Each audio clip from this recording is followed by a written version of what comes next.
Good evening, it's 7 o'clock on Saturday and you are listening to Because the Universe, your weekly satirical science radio show with him, Harry Manners, and me, Matt Lane.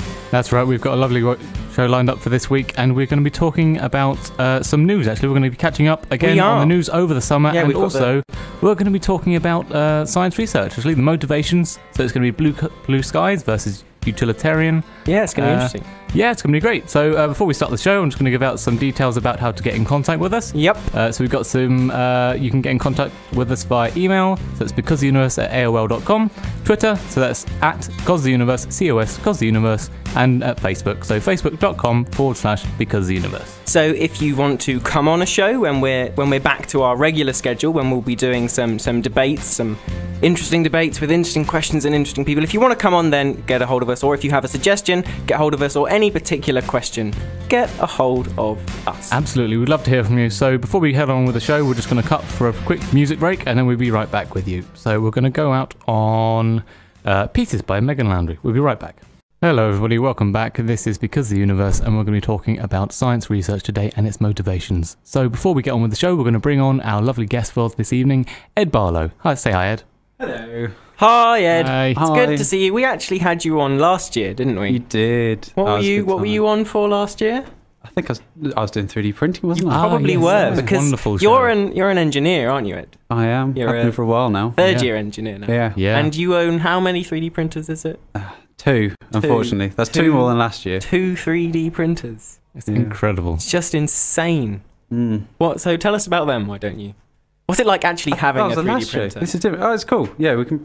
I print a lot of just stuff. briefly, you know, because it's a thing that we keep coming back to, don't we? Yeah. Yeah, it's ever developing. You know, something new comes out every day. So they are quite impressive, and you also own a couple of drones. Yeah, we're doing that. That's a project we're doing in engineering at the moment. So really, you're just an all-round, quite an engineer. Yeah. It's good to have you on, Ed. Nice to have you back. Good to be back. Thanks for coming back. Even if it is late. Late what? In the evening? In the evening, yeah. I'm sorry to drag you from your bed. Well past my bedtime. Yeah, 7 o'clock. Yeah. Okay. Lovely. So I think we're going to get on with some news. Yeah, so we're going to continue just for a little while on what we were doing last week, aren't we, Harry? Yes, so I think the plan is that we have 3 ridiculous stories and there'll be a word missing from one of these headlines and we have to guess what it is. Yes, so as always, I've got 3 terrific items of news. These are still from the summer, though, so we're still catching up on things that happened. Yeah, and interspersed between those, I'll be having some actual some real news. Yeah. Okay, so I'm gonna blank out a word. Ed and Harry, you've got to try and guess what that word or couple of words is that I've blanked out. Go for it. So this, I'll try and give you a little hint. This is from September. Okay. So it's sometime in the last month. So you know, cast your mind back to things that happen in September. Okay. Wasps may have stung me in the blank, but I love them anyway. Eye. Nope. Forehead. Nope. Nose. Nope. Tongue. Nope. Come on, guys. Something disgusting. Yes. I see. Genitals. Closer. Bottom. Nope. Oh, come on, it's not that hard. Closer. What else is there? What? Closer is in area of body? Or? No. Just keep going. Okay. You're nearly there. Nearly there. So it's a sensitive You're running area. You're running out of body parts. It's a sensitive area. Yep.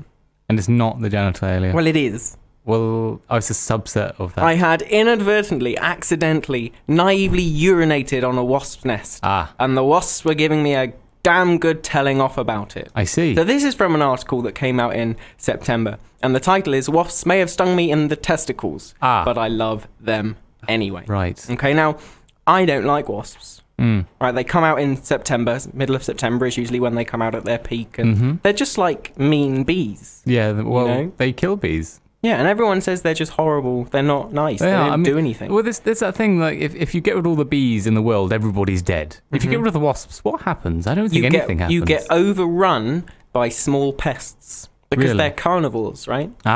So they do a similar job to spiders. They do a similar job to ladybirds. But can't we just have more spiders? I mean, yeah, you could do, but then the arachnophobes wouldn't be very happy with you. Well, I'm kind of pretty sure that nobody's happy with more wasps. Okay. I'd rather upset the arachnophobes than everybody be annoyed every year by the wasps. But, you know, so I don't like wasps either, but let me just say, they haven't evolved for something like 40 million years or some ridiculous length of time. I see, so they're annoying and lazy. No, No. That's exactly how evolution works. They're very efficient. They're very, very efficient. Wonderful. So okay. we should be a little nicer to the wasps. They're also at a record low, again, because of pesticides. I see. If you leave out sugar water for bees, start leaving it out for wasps as well. Lovely. So, I mean, yeah, we give them a hard time, but yeah, we shouldn't go killing them. Nope. No. Okay, well, I've got a real story. That was a real story. What do you mean, Harry? Man urinates on wasps was your story. Okay, my real story is Return of the Lab-Grown Burgers. Okay. Good start, okay. right? Yep. Okay, so the Dutch team that produced the... sorry. Yeah, I know. It sounds like a brilliant... It's a sequel to a horror movie. Yeah. Burgers Attack 2. Yes. So the Dutch team that was responsible for the world's first lab-grown burger about 2 years ago, which cost them over £200,000, are now heading up an effort to actually commercialize the technology, so to make it a reality. And so these cells were grown from stem cells at Maastricht University in the Netherlands, and it was produced entirely in the lab environment from stem cells. So they were coaxed into muscle fibers, and then they were very laboriously weaved together and mixed with fat to make a burger that was edible. Yep. So currently, the experience of eating that burger was judged to be burger-ish, but not quite there. Burger-ish, is that the technical term? It was, yes. Well, it was used by the, of course, super tasters and what do you call it? Food critics. Okay. And they were said, it's the texture that were also useful, like connective tissues and other kinds of fats in there that make it a palatable experience that is missing from this kind of lab technology. Okay. And so this is the kind of thing that they're trying to replicate, and they're looking at bringing in 3D printing technology. See, Ed, this is what you could be doing in the future. Now printing I know meat. why I'm here. Yeah, absolutely. So it's going to require this kind of thing to make a production line, and if they can get it to work, it's projected that you would use less than half the energy. Just 4% of the greenhouse emissions and 1% of the land use of conventional. But that's really farming. Unsurprising, right? Because Absolutely, if you think about course. Cows, they're really inefficient. The vast areas of land around the world, deforestation and so forth, just to produce the arable land to feed the livestock. Yep. On the timescale of tech like 3D printing, with how quickly that's jumped ahead. This is actually pretty old. I remember being in NASA in Texas in 2009, and they were talking about this then. Very casually, just as the burgers or the 3D printing? 3D, no. The meat. Using. Well, the meat's it's kind of been a technical possibility for quite a long time. They've been doing it for ages. So it's just the idea. It's just again, it's an engineering issue. We've got the science. It's a matter of scaling up to make it a commercial viability. And it's now that there's been a corporation been founded for the sole purpose of driving this forward. You're exactly right, though, that the problem is the texture. Because it ends up just being like a fatty jelly, lump.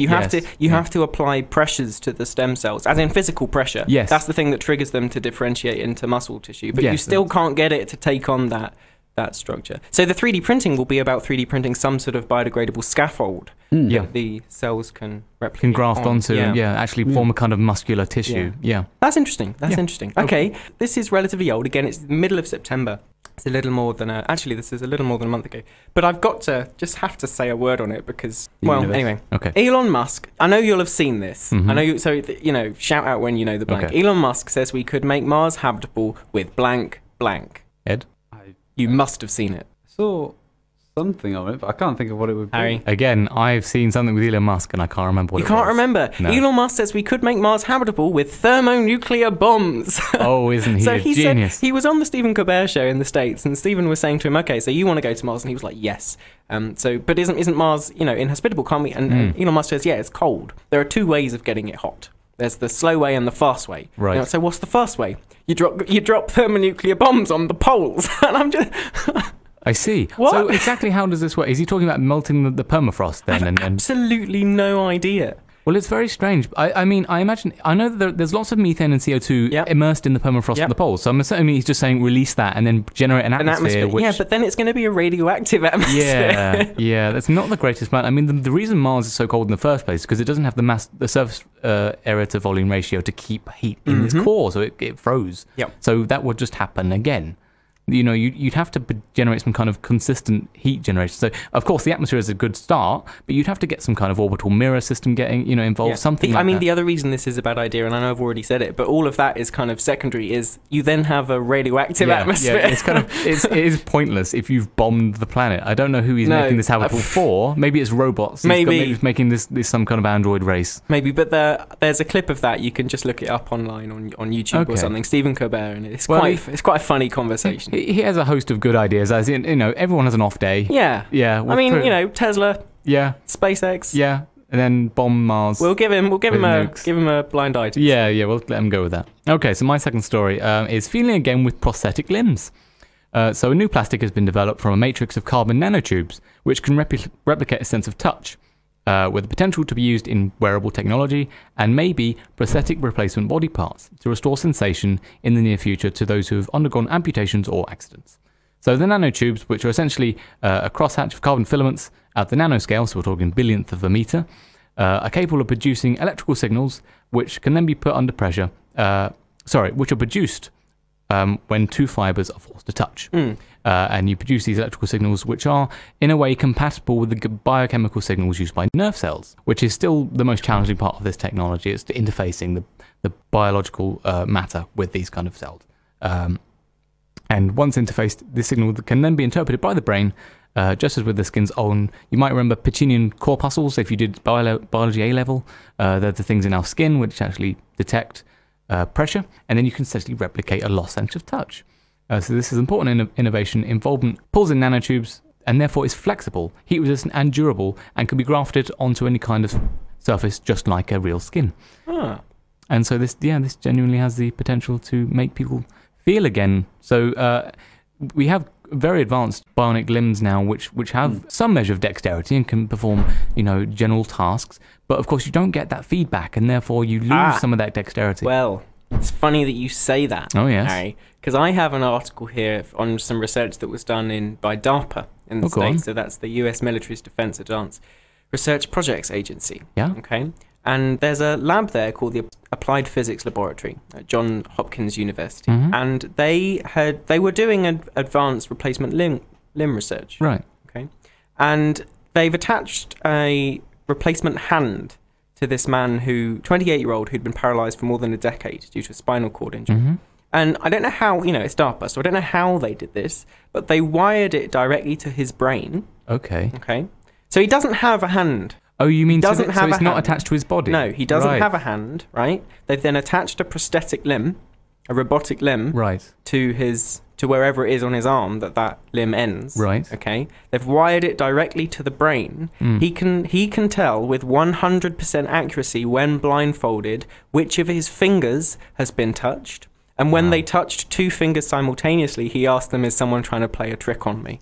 That's excellent. Okay. So this is quite an exciting thing. That's incredible. And there have been, and I didn't think of digging through my archive to find them, but there were so many articles over the course of the summer of things like bionic eye implants or replacement limbs. We will do a show on this, hopefully this term, if not next term, just on this bioengineering field that just seems to have been leapt forward. I mean, I saw an article myself on a bunch of rhesus monkeys. They wired their brains together and gave them control over a robotic arm which can collect bananas, but it's not connected. They see it through a pane of glass or on a video monitor, and they work together. Their brains actually interface. They work together to move the arm, and they learn to use it to get the bananas, and it's incredible. They even went so far as to say that they operated an arm via video camera to a lab which was on the other side of the United States, and they were getting bananas remotely via their brains working together, like to operate an arm hundreds of miles away.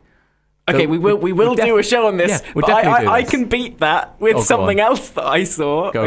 Which was, I think I sent you a link to it. It was the one where they wired one living person, so they just had a person, right? And they wired the nerve at their elbow to the elbow of another person. Right. And then the first person could control the arm of the second person with their mind. That's incredible. Yep. We're definitely going to show on this then. Yeah, we are so doing a show on that. And anyway, I've got my last ridiculous one. So there's a couple of blanks in here. Invisibility cloak could turn blank blank into blank blank. Harry Potter. Nope. But I like what you did there. Okay, thanks. Invisibility cloak could turn Oh. Ed, do you have any guesses? Is it something to do with warfare? No, I'll tell you. Invisibility. So, again, let me give you a little bit of background. Okay. I mean, Invisibility Cloaks, there's a new one that's been made. Okay. And the reason it's a little bit better is instead of just hiding small clusters of atoms, you can hide larger macroscopic objects. Okay. Right? So invisibility cloaks in the past have been for microscopic objects. This is for macroscopic. And the way in which it's been reported is far-reaching uses. Invisibility cloak could turn beer bellies into six-packs. Of course, that's the only reason we would bother developing visibility. So these are real invisibility cloaks. Yeah. Rather than, I mean, we've all seen images of, microscopic cameras that project images from behind and, project it onto some kind of cloth, something like that. Is this, a genuine method of bending around an object? It won't make someone appear to vanish. But what it will do is it will make objects that are not flat appear flat or any other arbitrary shape. Right. Okay. I see. How? It's complicated. Ways. Science. Yep, science. Yeah. Fair enough. It's going to be something to do with refractive indices and the bending of light. I've been to a lecture on this before. It's something to do with you produce negative refractive indices. Negative, yeah. Interesting. Cool. I mean, is there any other use for this technology, or is it just beer bellies? I mean, what if you have a nose that's too long and you don't like it? Could it use for that? I don't know. I mean, obviously they've done many experiments as to the feasibility of this beer belly application. It's an article on The Guardian, so I'm not looking at something from an actual scientific report. So I just liked the title. Fair enough. Let's break for a song and we'll come back and... We'll do my last story. Oh, have you got another one? I've got one last one. That's actually a pretty good one. Yeah, we'll do that first. Now. Yeah, we'll do that. Okay, so malaria proteins might cure cancer. Ed actually brought this to my attention earlier in the week. I did? You did indeed. You might have been very tired at the time, but I went away and looked it up, and it's fascinating. So a collaboration... Oh, I did? Yes, you did. I remember. Yes. So a collaboration at the University of British Columbia, University of Copenhagen, and the BC Cancer Agency have published a miraculous discovery in Cancer Cell.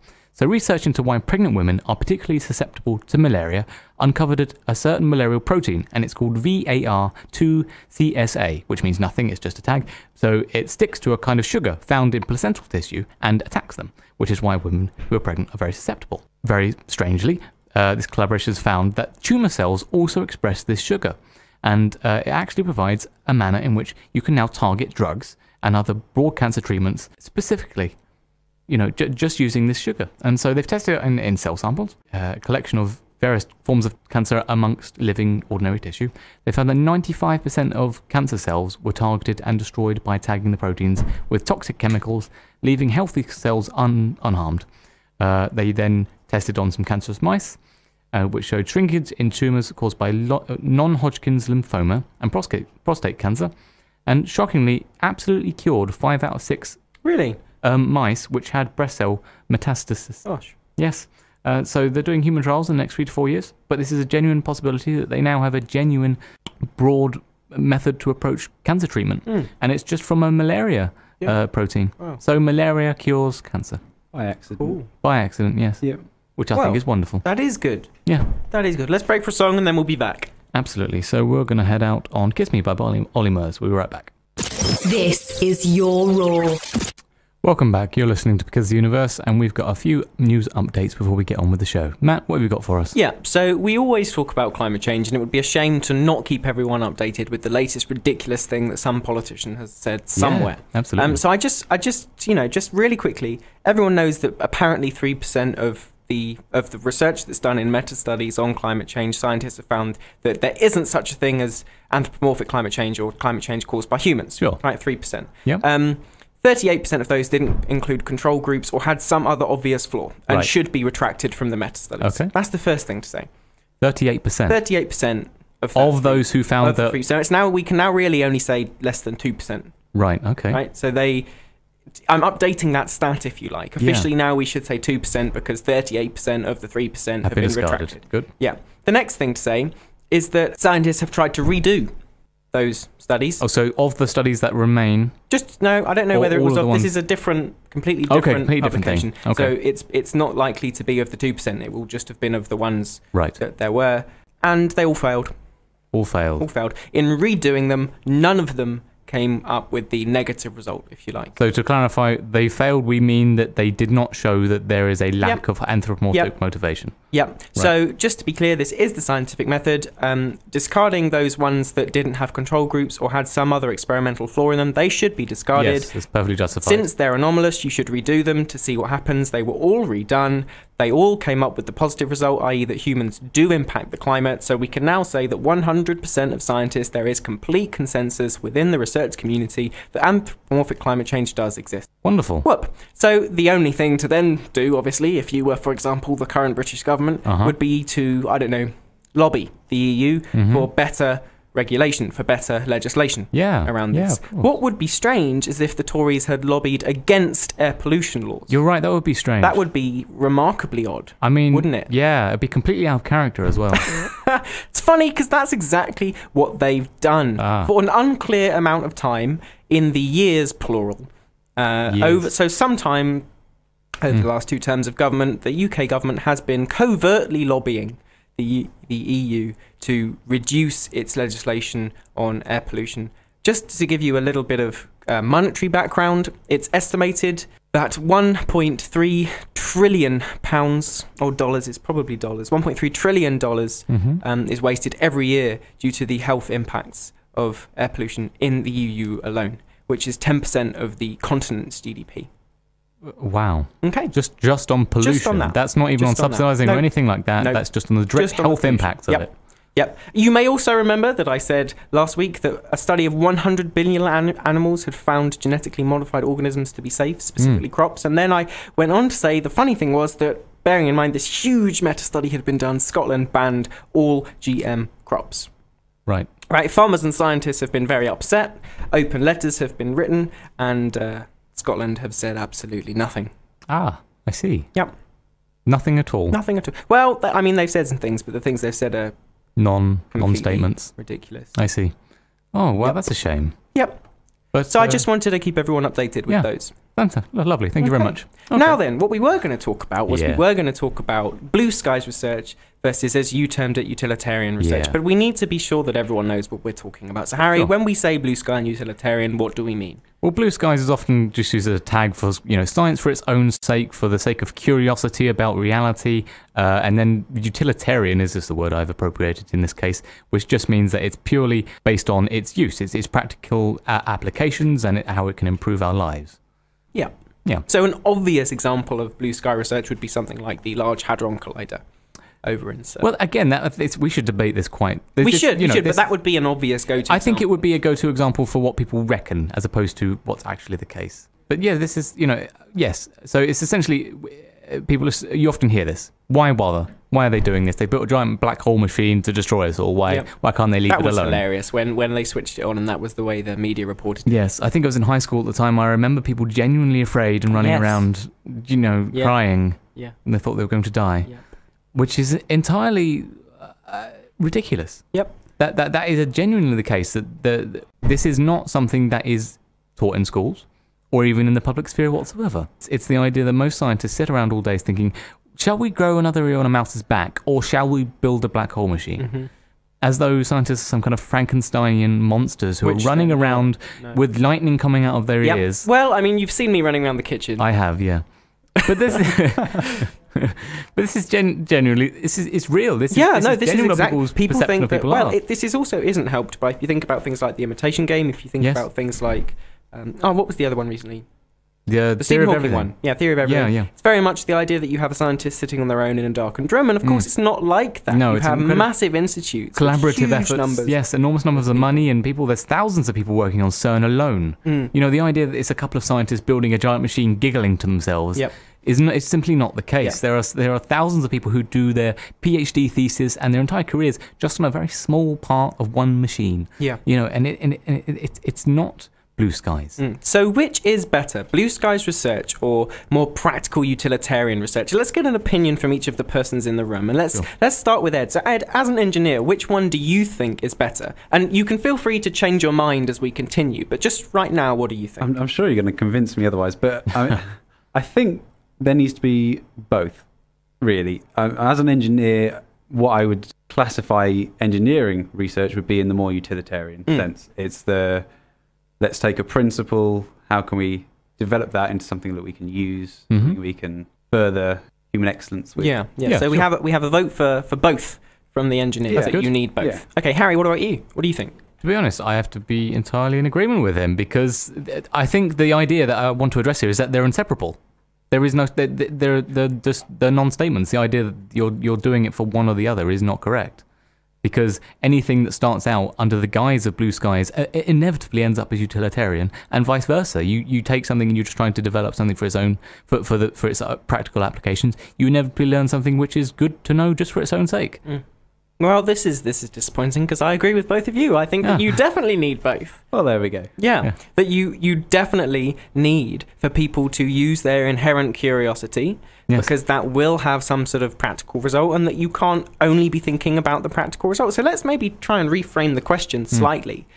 Since we all agree, let's reframe the question slightly to be, if we need both, what do we have at the moment? And if what we have isn't both, what's wrong? Yes.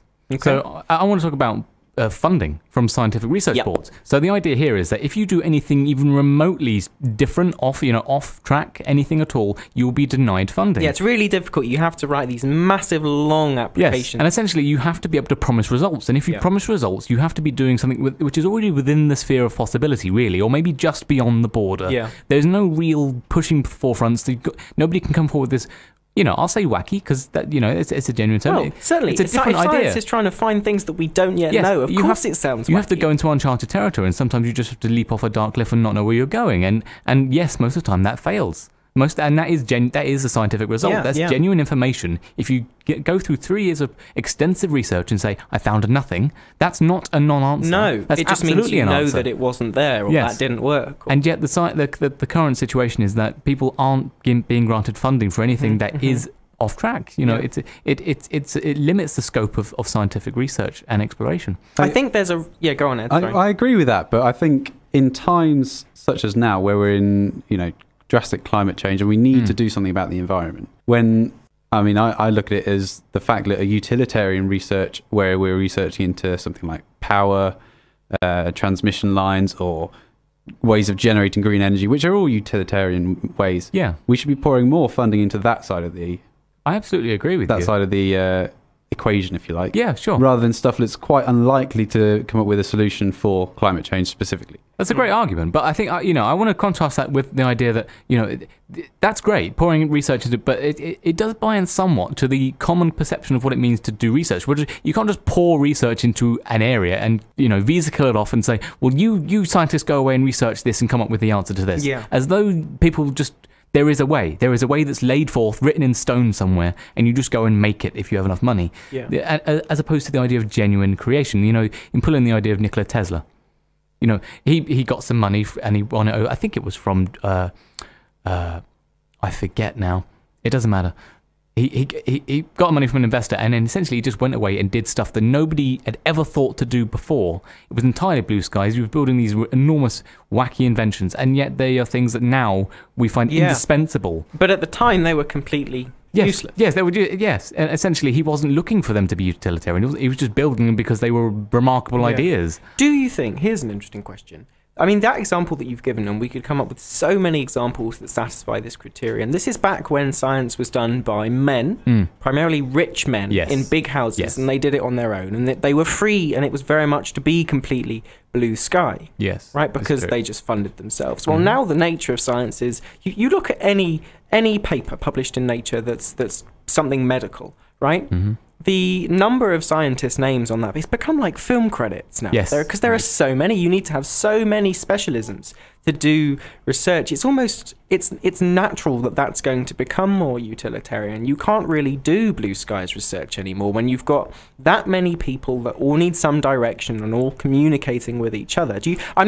I'm not saying it's impossible. I'm just saying it's harder. It's absolutely a good argument. But what we really want to address here is the fact that there's no money. It's utilitarian because there's so little funding to go around. On so little funding to go around, Harry, I told you this earlier, so I'm going to ask this to Ed. If you listen to the show, you'll know that I love my data. I don't have an opinion unless I have the data to back it up. So, Ed, out of the G7 countries, of which we are one, where do you think we rank in terms of the proportion of funding to science research?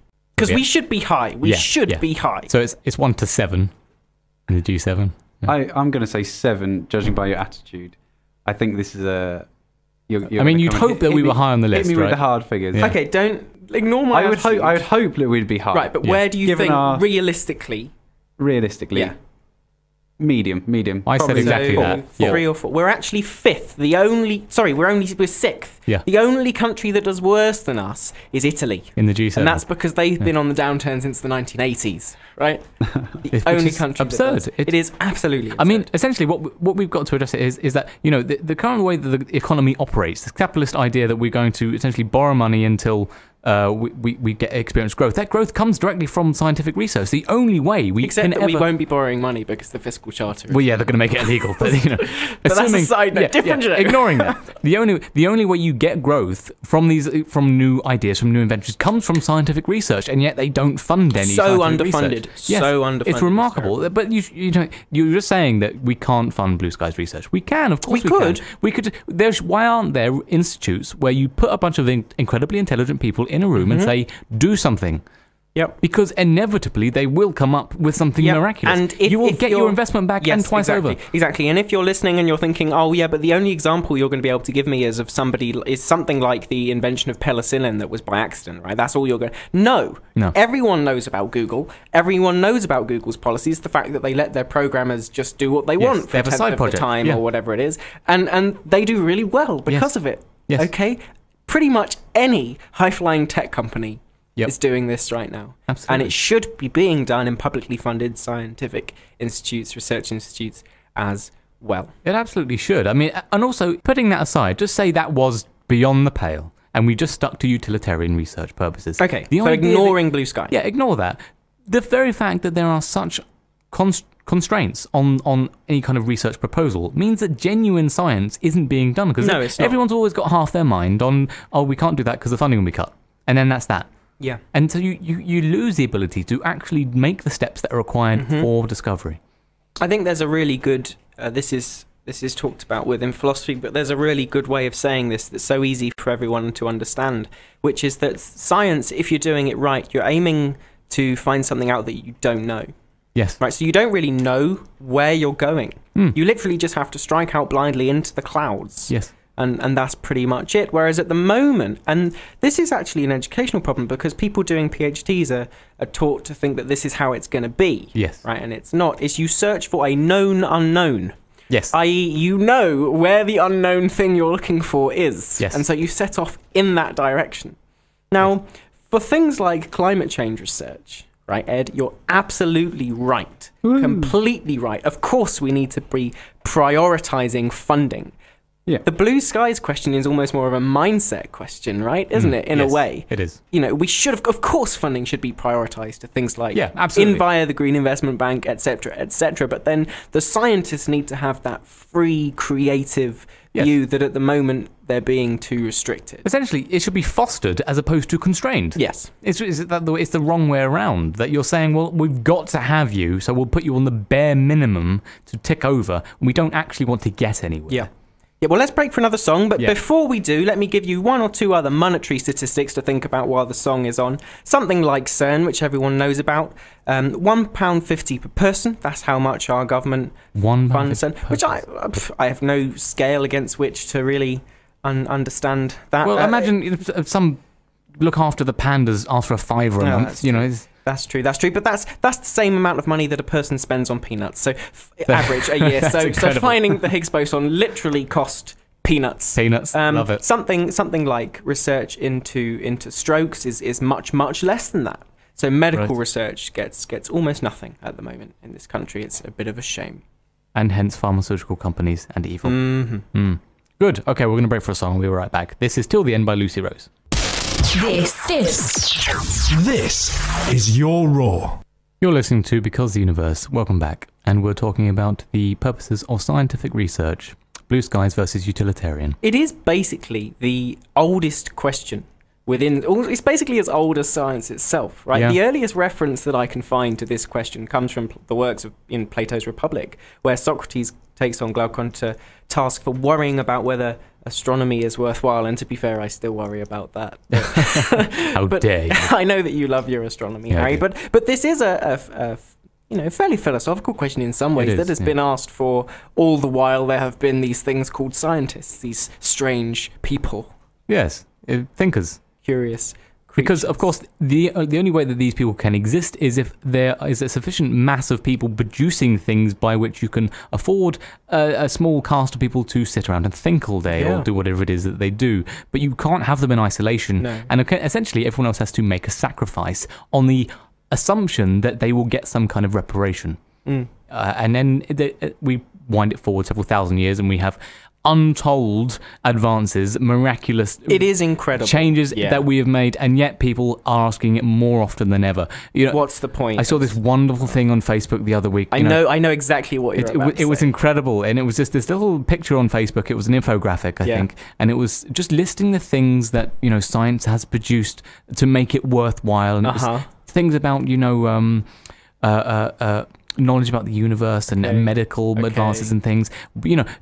Forgetting the fact that you're reading this via the internet on a computer. Yeah, all of which has nothing to do whatsoever with scientific research. Just to be clear, Harry is being sarcastic. What he means by that is they're all completely to do with scientific All that research. should have said is you are reading this on a computer with electricity. Thanks, science. Yes, thank you very much. Of course, we can tie this in with CERN, actually, the Large Hadron Collider. The internet is a direct result of CERN's actions. They need a way to share their massive data banks and collaborate through several research groups throughout the world. They needed a way to share the data, and so Tim Berners-Lee came up with the HTTP protocol, which is from which the World Wide Web is built. The reason that you can use Facebook and order from Amazon today is because people were looking at particle interactions seemingly for no reason, in inverted commas. Yeah, now Ed, earlier on you made a brilliant point. You made a point about climate change, right? Really we need to be funding these massively pressing issues. Now, setting aside the fact that we're not in the first place because the government is interesting, leaving that to one side, I've actually found, I'm going to play this for you. This is a clip. I'll just play it, and you can hear that almost word for word what you said has been said by some very important people. The advancement of science said more research money should be directed at practical challenges like climate change. The Royal Society will respond with a new grant scheme to fund blue skies research. Behind those two very different approaches lies an argument about the purpose of science that is as old as science itself. I mean, you could hear that there. He said almost word for word what you said, right, about climate change. And the fact that we need to be, when we've got such pressing issues like climate change, we must be prioritizing our resources on those. Yeah. So, Ed, you made a really good point. Thank you. Well, in fact, that was me. Was that actually you? Me and my posher voice. Oh, do it for us? No, I'm all right. Oh, okay. Put him on the spot, why don't you? So, Ed, from your perspective, of all the blue skies things, again, inverted commas, blue skies, what do you feel when you see those from an engineering perspective? Ignoring everything we said today, do you ever look at something on the news and go, why are they bothering? Sometimes. I think I feel, why are they bothering now? Right. I feel that there's a lot better things they could be doing. I mean, I was at an engineering careers fair quite a few months ago, and I was talking to a company manager about his company and what they were doing. They were researching cooling things, how to cool something down to absolute zero, or however cold you want it, things for superconductivity. And they were basically building superconductive coolers. To take stuff down that cold and to build the things. They couldn't turn a profit as a business. They were making a loss because they'd invested too heavily in research in the blue sky domain and not enough on this utilitarian turning those concepts into a reality of a marketable product for them in that case. That case could also be something that saves the world, or a new form of energy generation. Yes, that's a great point. It brings it right back to the idea that the two things are inseparable. There's no point having a load of engineers or a load of physicists. You need them to work together to actually bring about some kind of fruition, because it's a cycle. You need the blue skies to generate the utilitarian integration to produce the funds that funds more blue skies research. Yeah, absolutely. But do you ever look at something like deep space research, or I look at the origins of the world, maybe paleontological applications or something like that, and go, I just don't want that to happen. I don't care. I think it should happen. And I think there's a scale on it should happen. I mean, when you said the credits to any papers, or the names above any papers are so many, I think we're in such a level of technological advancement these days that gone are the days where people like Tesla or Newton can do blue sky thinking on their own in their garage and come up with such a principle that's so beneficial to so many. I think gone are those days. We're now researching subatomic particles, things like that. Well, Matthew was talking about this, and the idea that you explore charted territory, a blank of the map. But that idea is just a rhetoric that has developed. There's no reason to think that is the status quo, that there is anything not to be known. This has been said over and over again throughout history. I think there's a very well-known quote that I can't remember who it's said by, but essentially it was that everything that is known has already been known. Everything that is to be discovered has already been discovered. That was said at the beginning of the 20th century, which is essentially when we discovered everything that we know about now and use. And there is no reason to think that saying it now is any different. We may well look, someone may listen to this recording 100 years from now and go, ha, they're morons, they didn't know anything. I think they will definitely listen back to this one. Irrespective, they will consider us morons, but they're just on the idea that what we don't know, we don't know. There is no way for us... You can't know what you don't know. Exactly. So the only way... there is no justification for the ceasing of essentially random research. And we say random as though it's just someone larking about. It's not. It's not. It's the scientific method, which is possibly one of the least random things. Yes. So I can absolutely understand in that case. But I think that it does buy into the idea that everything essentially should be profit motivated. And it shouldn't. You're generating the profit so that you can then go and discover more things. Yeah. Well, this has been great because we essentially agree, right? We agree that you need to have a blue skies attitude while directing your funding to the important issues. Absolutely. Right? Which is brilliant. And I'm going to end here with a quote from The Independent. Underinvestment in blue skies research is in danger of limiting our country's potential. But if we commit to a stimulus for science, then it's not the sky that's the limit, only our imaginations. And I think that is very true. That's wonderful, yes. Thank you very much for coming on. Thanks, Ed. It's been lovely to have you. And we'll be back next week, same time, so 7 p.m. next Saturday. We'll be here again to talk about something exciting. Lovely. Thanks for tuning in, everybody. We're going to go out on We're going to go out on Limousine by Beach Baby. Thanks for tuning in. See you next week.